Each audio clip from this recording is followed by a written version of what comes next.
आज के इस टॉपिक में हम बात करेंगे फिजिकल प्रॉपर्टीज़ की। फिजिकल प्रॉपर्टीज़ को हम एटॉमिक प्रॉपर्टीज़ भी बोलेंगे। ठीक है, बेसिकली है एक क्या है फिजिकल प्रॉपर्टी। ठीक है, जिसमें एटम की प्रॉपर्टीज़ के बारे में प्रॉपर स्टडी करेंगे कि नाइट्रोजन फैमिली में, ठीक है, ग्रुप 15 की जितने भी एलिमेंट्स हैं उनमें ये कैसे कैसे वेरी करती हैं। ठीक है, इनके बारे में पढ़ेंगे। सबसे पहली प्रॉपर्टी जो आएगी वो आएगी atomic and ionic radii. Atomic and ionic radii, सबसे पहले तो इनका रेडियस एटॉमिक एंड आयनिक जो रेडियाई होगा वो क्या है, स्मॉलर होगा, smaller than corresponding carbon family. ठीक है, इनका जो एटॉमिक रेडियस है अपने साथ वाली जो फैमिली है, ठीक है, जो कार्बन फैमिली है, उनके कंपेयर में देखा जाए तो इनका रेडियस क्या है, स्मॉलर। ठीक है, ठीक है, अलोंग द पीरियड पता लग गया कि साइज क्या हो रहा है, decrease. Along the period size decrease हो रहा है। ठीक है, अब नीचे जाते वक्त बात करें along the group, as we move down the group, covalent and ionic. ठीक है, कोवेलेंट एंड आयनिक रेडियाई दोनों जो हैं, ठीक है, कोवेलेंट की और आयनिक की दोनों की बात करें एक पर्टिकुलर ऑक्सीडेशन स्टेट में, ठीक है, पर्टिकुलर ऑक्सीडेशन स्टेट की, तो वो क्या होगा, इंक्रीज। ठीक है, वो नीचे जाते इंक्रीज होगा। बट जो लास्ट एलिमेंट है, एट लास्ट जो आर्सेनिक से बिस्मथ में इसमें की वेरिएशन है वो काफ़ी ज़्यादा क्या है, स्मॉल वेरी। ठीक है, इसकी वेरिएशन जो है नीचे जाते वक्त क्या हो रही है, increase, along the period wise decrease. ठीक है, जो लास्ट एलिमेंट है आर्सेनिक से बिस्मथ जाते वक्त ये क्या है, बड़ा स्मॉल वेरी करेगा। इस तरह से इनका एटॉमिक रेडियस पता लग गया कि नीचे जाते वक्त ये इंक्रीज हो रहे हैं। ठीक है, आपको ये दो चीज़ें मेन दिमाग में रखनी है, ये किस कारण डिक्रीज हो रहे हैं या इंक्रीज हो रहे हैं, इनका कारण क्या है। बेसिकली हमने इसको +1 में पढ़ा है। ये रीज़न जो है इसमें आएगा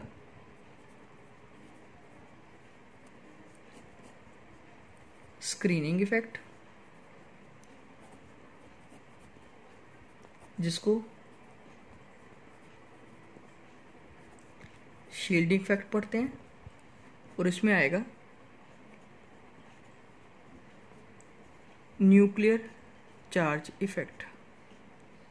ठीक है, न्यूक्लियर चार्ज इफेक्ट और स्क्रीनिंग इफेक्ट, ये दोनों इफेक्ट्स आएंगे इसके अंदर। दूसरी प्रॉपर्टी क्या है, आयोनाइजेशन एनर्जी। अब आयोनाइजेशन की बात करें तो ग्रुप 15 की आयोनाइजेशन एनर्जी ज़्यादा है ग्रुप 14 के कंपैरेटिव। ठीक है, मीन्स देखो आपको पता ही है कि जो आयोनाइजेशन एनर्जी है वो इन्वर्सली डिपेंड करती है साइज के ऊपर। ठीक है, अगर किसी एलिमेंट का साइज काफ़ी छोटा है तो उस केस में उसकी आयोनाइजेशन जो एनर्जी होगी वो काफ़ी ज़्यादा हाई होगी। ठीक है, मीन्स उसमें इलेक्ट्रॉन्स को बाहर निकालना काफ़ी ज़्यादा क्या हो जाएगा, टफ। ठीक है, अब अलोंग द पीरियड अगर मूव करें, अलोंग द पीरियड क्या हो रहा है, साइज डिक्रीज होगा। ठीक है, जिससे आयोनाइजेशन एनर्जी जो है वो क्या होगी, इंक्रीज। और अगर नीचे की तरफ मूव करें, as we move along the group, ठीक है, ग्रुप वाइज मूव करें तो साइज क्या हो रहा है, इंक्रीज। अगर साइज इंक्रीज होगा तो आयोनाइजेशन एनर्जी क्या होगी, डिक्रीज। ठीक है, इसका मतलब ये हो गया कि आयोनाइजेशन एनर्जी नीचे जाती अगर कम हो रही है तो नाइट्रोजन की आयोनाइजेशन सबसे ज़्यादा है, देन उसके बाद phosphorus, then arsenic, then antimony and last में बिस्मथ। ठीक है, इससे ये कह सकते हैं कि nitrogen has highest ionization enthalpy. ठीक है, ये पेपर में कभी क्वेश्चन भी आता है कि why nitrogen has their higher ionization enthalpy. Reason क्या आ जाएगा इसमें कि नाइट्रोजन का साइज एक्सट्रीमली स्मॉल है, जिसके कारण उसकी आयोनाइजेशन एनर्जी काफ़ी ज़्यादा हाई है। ठीक है, क्योंकि साइज स्मॉल होने पर उसमें से इलेक्ट्रॉन बाहर निकालना काफ़ी ज़्यादा टफ है। ठीक है, जितना छोटा होगा एलिमेंट उससे इलेक्ट्रॉन उसके न्यूक्लियस से ज़्यादा अटैच्ड होगा, और जितना ज़्यादा अटैच होगा तो उसमें से बाहर निकालना उतना ज़्यादा टफ हो जाएगा। इसलिए कहते हैं कि नाइट्रोजन की आयोनाइजेशन हाईएस्ट है और बिस्मथ की उसकी फैमिली में लोवेस्ट है। ठीक है, लोवेस्ट आयोनाइजेशन एनर्जी। ठीक है, बिस्मथ में केस में ये सबसे कम और नाइट्रोजन के केस में ये सबसे ज़्यादा है। ये आ गई हमारी सेकेंड प्रॉपर्टी। देन आएगी थर्ड, इलेक्ट्रोनेगेटिविटी। इलेक्ट्रोनेगेटिविटी की बात करें तो इलेक्ट्रोनेगेटिविटी कैसे वेरी करेगी। जो इलेक्ट्रोनेगेटिविटी है वो भी यहाँ पे क्या है, ग्रुप 15 एलिमेंट्स की हायर है ग्रुप 14 एलिमेंट से। ठीक है, मीन्स कार्बन फैमिली के कंपैरेटिवली देखा जाए तो नाइट्रोजन फैमिली के एलिमेंट जो हैं वो ज़्यादा क्या हैं, मोर इलेक्ट्रो नेगेटिव इन नेचर। ठीक है, इनको ऐसे लिखते हैं कि वो ज़्यादा इलेक्ट्रोनेगेटिव नेचर वाले हैं। ठीक है, और इससे ये कह सकते हैं कि अलोंग द ग्रुप। ठीक है, इसका मतलब तो ये हो गया ना, फिर से आयोनाइजेशन एनर्जी की तरह ही हो गया कि साइज क्या है, डिक्रीज हो रहा है, तो क्या हो रहा है, इलेक्ट्रोनेगेटिविटी क्या हो रही है, इंक्रीज। नीचे जाते वक्त साइज इंक्रीज हो रहा है, जिससे इलेक्ट्रोनेगेटिविटी क्या हो रही है, वो डिक्रीज। ठीक है, मीन्स अपर एलिमेंट जो है नाइट्रोजन फैमिली की, nitrogen, phosphorus, arsenic, antimony, bismuth में नाइट्रोजन जो हो गया फिर से हाईएस्ट इलेक्ट्रो नेगेटिव एलिमेंट। ठीक है, अपनी फैमिली के अंदर ये सबसे ज़्यादा इलेक्ट्रोनेगेटिव नेचर वाला है नाइट्रोजन। ठीक है, नाइट्रोजन का साइज सबसे छोटा है, जिससे इसकी इलेक्ट्रोनेगेटिविटी सबसे ज़्यादा होगी अपनी फैमिली में। और बिस्मथ जो सबसे बड़ा है, सबसे लोएस्ट इलेक्ट्रोनेगेटिविटी बिस्मथ की आएगी। नेक्स्ट आ गई प्रॉपर्टी डेंसिटी। डेंसिटी कैसे है, अब इसमें देखें, as we move from the top to bottom, nitrogen, phosphorus, arsenic, antimony and bismuth. अगर मैं नाइट्रोजन से बिस्मथ की तरफ मूव करूं तो मेरी डेंसिटी क्या होगी, इंक्रीजेस। ठीक है, जो डेंसिटी है moving down the group increase होगी। ठीक है, इसका मतलब हो गया कि नाइट्रोजन जो है सबसे ज़्यादा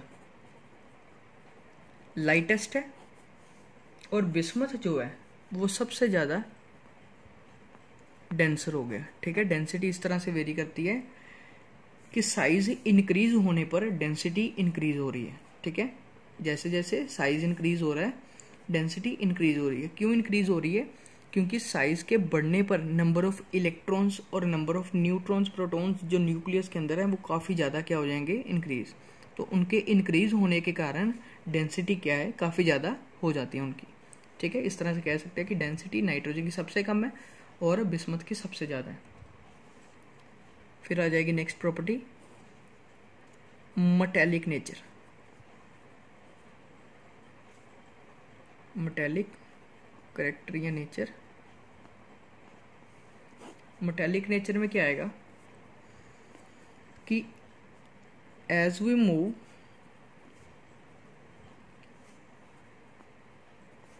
डाउन द ग्रुप जो मेटालिक करैक्टर है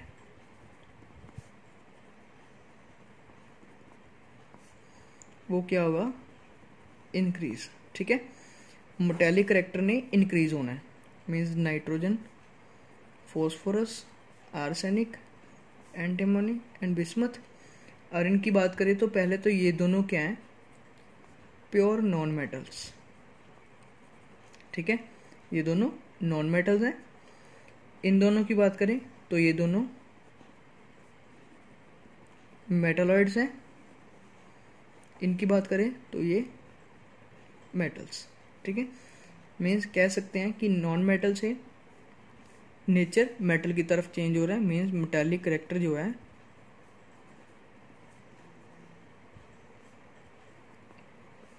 वो इंक्रीज हो रहा है। ठीक है, बेसिकली मेटालिक करैक्टर का यहाँ पे मतलब क्या है कि कोई एटम अपनी शेल में से कितनी जल्दी इलेक्ट्रॉन बाहर निकालता है। ठीक है, लूज कर रहा है अपना इलेक्ट्रॉन। ठीक है, जैसे आयनाइजेशन एनर्जी पढ़ते हैं उसी तरह से। ठीक है, क्योंकि अगर कोई चीज़ जल्दी अपना इलेक्ट्रॉन लूज कर रही है वो चीज़ उसका उतना ज़्यादा मेटालिक नेचर होता है। ठीक है, मेटालिक मीन्स हो गया जिसमें फ्री इलेक्ट्रॉन्स हो। फ्री मीन्स होता है कि जो इलेक्ट्रॉन अपने जल्दी डोनेट कर दे। तो इसमें इस तरह से वेरिएशन आएगी इनकी।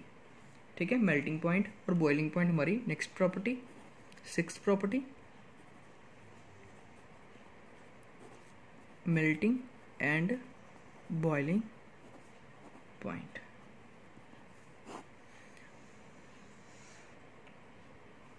जो मेल्टिंग बॉइलिंग पॉइंट की जो वेरिएशन आएगी उसमें क्या आएगा कि इसको ध्यान से समझना कि ग्रुप 15 के अंदर जो मेल्टिंग बॉइलिंग पॉइंट है first increases from nitrogen to arsenic. सबसे पहले क्या होगा कि ये नाइट्रोजन से आर्सेनिक की तरफ मूव करते हैं, इंक्रीज होगा। देन डिक्रीजेस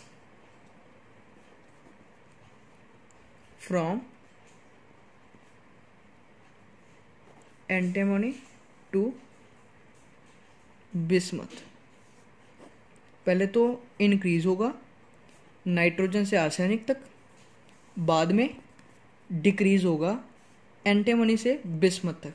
ठीक है, ऐसा क्यों हो रहा है, इसकी वेरिएशन क्या है, इसको आप ध्यान से समझना कि इसकी वेरिएशन जो है ये बता रहा हूं मैं आपको अभी मेल्टिंग पॉइंट के बारे में। ठीक है, अब बताते हैं बॉइलिंग पॉइंट के बारे में। जो बॉइलिंग पॉइंट है वो वेरी करेगा रेगुलरली। रेगुलरली कैसे, increases from nitrogen to bismuth. ठीक है, मेल्टिंग पॉइंट वेरी करेगा, बॉइलिंग पॉइंट नहीं। ठीक है, मेल्टिंग पॉइंट पहले तो इंक्रीज होगा नीचे जाते वक्त, देन बाद में डिक्रीज होना शुरू हो जाएगा। बट जो बॉइलिंग पॉइंट है वो रेगुलरली मूव करेगा, increases from nitrogen to bismuth. Main इसमें रीजन आएगा, इसमें जो रीजन आता है मेनली वो है वान डर वाल फोर्सेज ऑफ इंटरेक्शंस का। ठीक है, वान डर वाल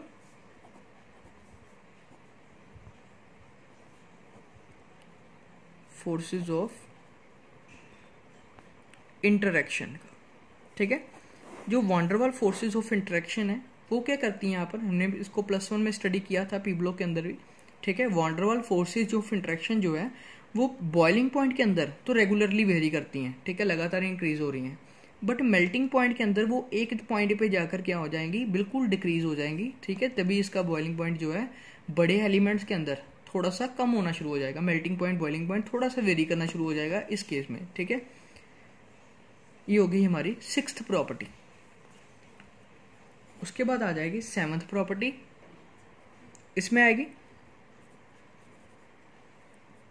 एलोट्रोपी। अब एलोट्रोपी का मतलब क्या हो गया कि उसकी किस किस तरह के वेरिएशंस में स्टेट्स एग्जिस्ट करते हैं वो।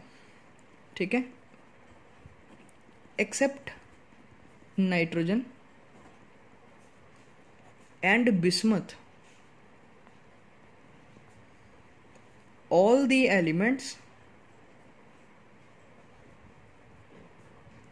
of this group show allotropy. ठीक है, नाइट्रोजन और बिस्मथ को छोड़ दो, बाकी सभी एलिमेंट जो हैं अपनी अपनी एलोट्रोपिक फॉर्म में एग्जिस्ट करते हैं। ठीक है, जैसे बता रहा हूं एग्जांपल में फॉस्फोरस की बात करें तो फॉस्फोरस की 3 तरह की एलोट्रोपिक फॉर्म्स एग्जिस्ट करती हैं। ठीक है, 3 फॉर्म्स हैं इसकी। जो फॉस्फोरस हमें नेचर में मिलता है वो 3 तरह की फॉर्म में मिलता है। सबसे पहले जो आता है वो आता है वाइट कलर का। ठीक है, वाइट फॉस्फोरस। देन एक मिलेगा हमें रेड फॉस्फोरस, और लास्ट में एक येलो, ठीक है, जिसको ब्लैक भी बोलते हैं। ठीक है, ब्लैक फॉस्फोरस। ये जो ब्लैक फॉस्फोरस है वो क्या होगा, मोस्ट स्टेबल बाय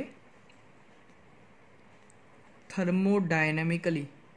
ठीक है, टेम्परेचर के बिहाफ पर देखा जाए, अगर कितना गर्म करें इस चीज़ को, उसके बिहाफ पे देखा जाए तो ये सबसे ज़्यादा स्टेबल नेचर वाली फॉर्म है इसकी। ठीक है, फॉस्फोरस की जो 3 फॉर्म्स है, रेड, वाइट और येलो ब्लैक जिसको बोलते हैं। ठीक है, उनमें से ब्लैक जो फॉस्फोरस है या येलो फॉस्फोरस जो है, ठीक है, आप एक ही नाम को याद रखो। ठीक है, येलो छोड़ दो। ब्लैक फॉस्फोरस जो है ये सबसे ज़्यादा स्टेबल नेचर वाला है। ठीक है, most stable by thermodynamically, temperature देने पर जल्दी ब्रेक नहीं होगा ये वाला। ठीक है, इसी तरह से आर्सेनिक की बात करें तो आर्सेनिक 2 फॉर्म्स में एग्जिस्ट करेगा, येलो एंड ग्रे। और एंटीमनी की बात करें तो एंटीमनी भी बिल्कुल सेम 2 फॉर्म्स में एग्जिस्ट करता है, येलो एंड ग्रे। ठीक है, ये इसका होगा डार्क वाला, ये इसका होगा लाइट वाला। ठीक है, तभी पहचान हो पाएगी। ठीक है, येलो बहुत सेम होते हैं दोनों में। ठीक है, डिफरेंस करना टफ है। ठीक है, बट इसमें ग्रे का डिफरेंस आ जाएगा, ये डार्क और ये लाइट। इस तरह से इनकी एलोट्रोपिक फॉर्म्स एग्जिस्ट करती है। तो ये होगी हमारी total 7 properties of nitrogen families. अभी हमने देखी कौन सी प्रॉपर्टीज, एटॉमिक प्रॉपर्टीज। ठीक है, एटॉमिक या physical properties of the nitrogen family.